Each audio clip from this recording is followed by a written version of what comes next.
Alrighty, we got a ashtray we're going to remove today.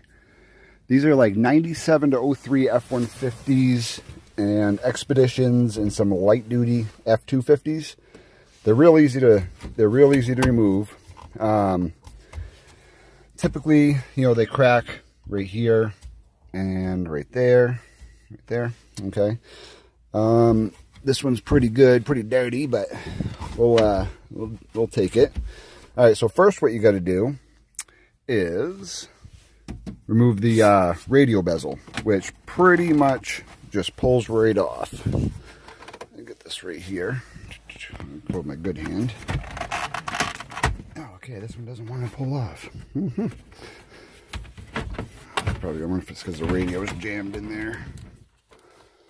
Let's see. This one, I don't know what the heck's going on with this radio. This one's cracked.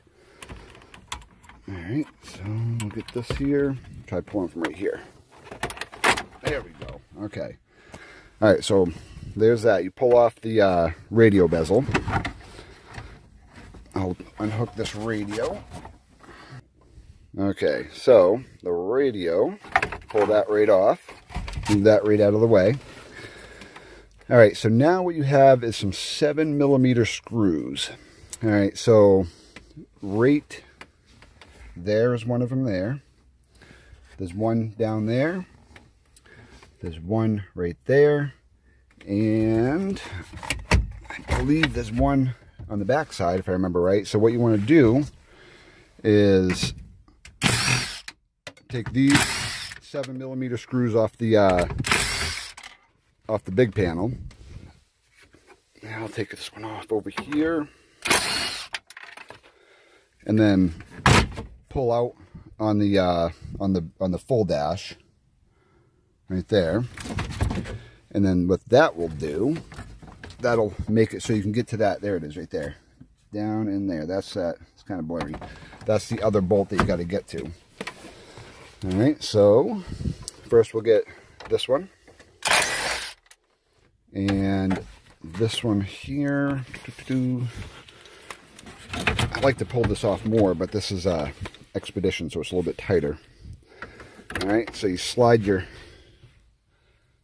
socket right up in there. All right, and then you got this one right in there, so you can slide your socket underneath there. And then the hidden one, way up under. You just got to pry this up. I got it from underneath. This one, I mean, you can take out some screws on that side, but it's not 100% necessary. So you got that bottom one out. All right. So now the whole thing pulls out. Just got to pry out on the panel, and the whole thing pulls right out. I mean, if this wasn't an Expedition and this was all more open, it would be a little bit easier. You can also take off more to have this pulled out, but you don't necessarily have to. There's an electrical connector back there for your ashtray light, and all that is. And typically you can just pull it. I always just pull it because it pops right off. And there you have it right there. This is a good ashtray. Those right there break a lot. And this spring right here breaks a lot. This spring comes right off. Usually falls down in there. But yeah, this is a good one here. So I stock these. You can check it in my store. I'll put some links below to my store. And if you like the video, you think it helps, you know, that'd be great. Like the video, comment, subscribe. If there's an easier way, you know, put it right in the comments. I actually have a video taken off this whole dash panel on my store. I'll actually put a link to that in the end of the video as well. But that's it right there. Thank you.